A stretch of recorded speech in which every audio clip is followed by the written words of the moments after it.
All right, section 1, setting up the environment. This is literally the foundation of good behavior. To really get this, we need to understand a concept called environmental management. According to the experts at Pupford, this is the deliberate and strategic control of a dog's physical surroundings to influence its behavior positively. I really want you to notice that word deliberate. This is a completely proactive approach. It recognizes that a dog's environment heavily influences their behavior. So instead of waiting for your puppy to chew up your favorite shoe and then getting mad about it, you deliberately shape the space so the shoe just isn't an option in the first place. The absolute most crucial point is this. By thoughtfully shaping the environment, you prevent unwanted behaviors and make it easier for your dog to make good choices. We aren't just throwing random, disconnected training tips at the wall today to see what sticks. No way. We are building a predictable system. You are essentially setting both yourself and your dog up for total success by designing a space where doing the right thing is just the easiest option. Moving right along to section 2, crate versus playpen. We're talking about creating safe and effective spaces. All the great debate. This is probably one of the most heavily debated topics among pet parents. So let's break these two options down side by side using some really great insights from Hin's expert analysis. On one side, we have the crate. It's a small, confined, safe space that is absolutely ideal for sleeping, travel, and most importantly, potty training. Why is it so good for that? Well, because dogs naturally refuse to soil where they sleep. Then, on the other side, we have the playpen. This is a much larger space, way better suited for extended periods, getting some exercise, and helping a puppy build a little independence. The experts are crystal clear here. It's not actually about choosing one over the other.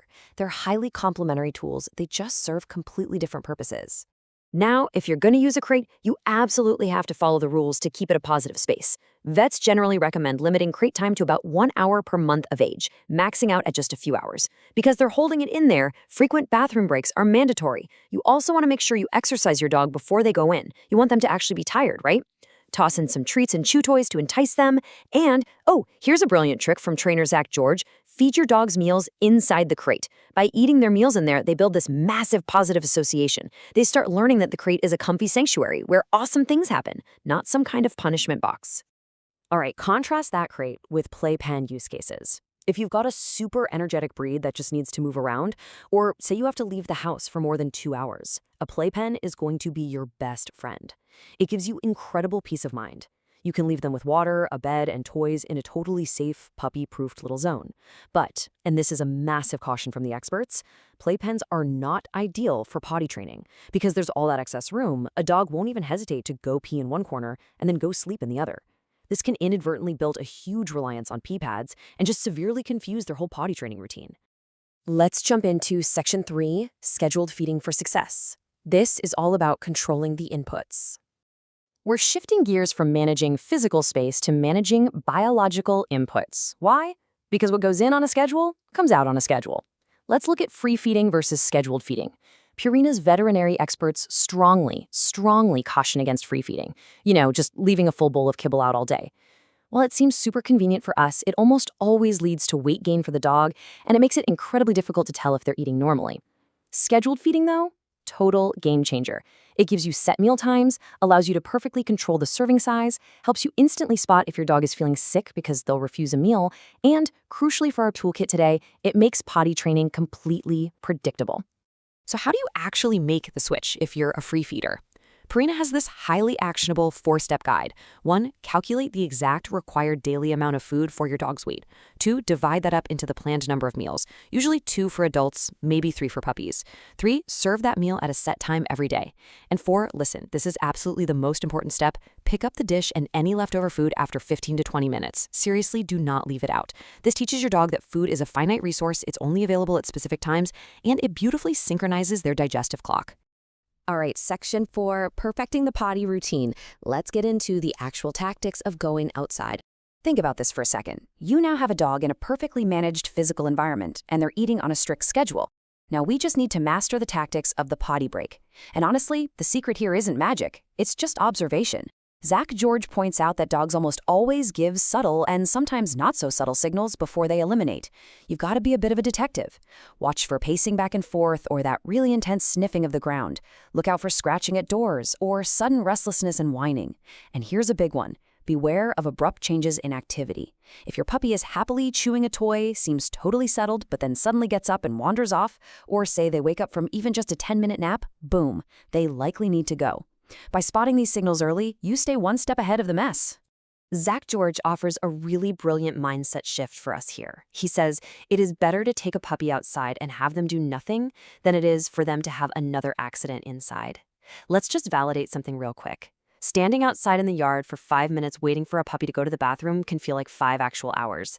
It is incredibly frustrating when they do absolutely nothing, and then pee the literal second you bring them back inside. We've all been there. But you have to allow yourself a learning curve. Be patient. Remember that going outside and failing is still infinitely better than letting them practice that bad habit on your living room rug. Look at this number on the screen, 30.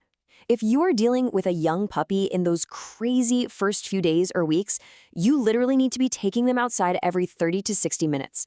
You want to give them ample, constant opportunity to do their thing in the correct spot. That way, you can reward them and surround that desired behavior with a really positive outcome. But inevitably, accidents are gonna happen. It's just a fact of life. When they do, the experts are totally unanimous on this. Do not scold or punish your dog. Dogs don't have accidents out of spite or revenge. They just don't fully understand the rules yet. Or honestly, we miss their signals. Just clean the mess up, but make sure you use an enzyme-based cleaner. This is absolutely vital. Regular household cleaners leave behind chemical traces and scents that a dog's incredibly powerful nose can still detect, which will literally just draw them right back to soil that exact same spot again. Clean it properly with enzymes. Take a breath, move on, and just supervise them a little closer next time. Okay, our final section, number 5, encouraging quick potty breaks. Let's solve slow elimination. So, we've covered the environment and we've covered the routine. But what about the actual biology of going to the bathroom? This brings up the burning question every single dog owner has asked while standing in the freezing cold or the pouring rain, watching their dog just stare off into space. Why won't they just go? Well, often the issue isn't that they're being stubborn. It's actually just sluggish digestion. Dr. Athena Goffood over at Paw Origins provides this amazing natural toolkit for getting things moving.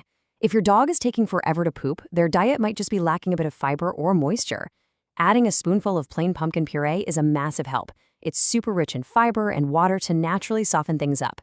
Coconut oil can actually help lubricate the digestive system. Probiotics are great for balancing their gut flora. And simple hydration boosts like mixing in some moist food, maybe some dog-safe bone broth, or even just tossing ice cubes in their water bowl can prevent those hard, dry stools that make passing waste so difficult. What's fantastic about these simple natural additions is that they directly target the actual mechanics of slow elimination. Now, quick reality check here. We always have to balance home remedies with medical reality. While things like pumpkin and scheduled feeding work absolute wonders for a healthy dog, you really have to watch for severe signs of constipation. If you're seeing persistent straining, consistently dry stools, lethargy, or a sudden loss of appetite, or, if you suspect a urinary tract infection, do not try to play that and fix it yourself. Always, always consult your actual veterinarian to rule out any underlying medical issues first. As we wrap up, I want to leave you with this final, kind of provocative thought. Think about any struggles you might be having with your dog right now. Is their chaotic behavior truly a stubborn training issue, or is it actually just a symptom of a poorly managed environment? By embracing crates and playpens strategically, fixing their feeding schedule, watching for their natural signals, and supporting their digestion, you aren't just training a dog anymore. You are creating an entire ecosystem of success for them. Try implementing this system today and just watch how quickly your dog thrives. Thanks so much for joining me on this explainer, and happy learning.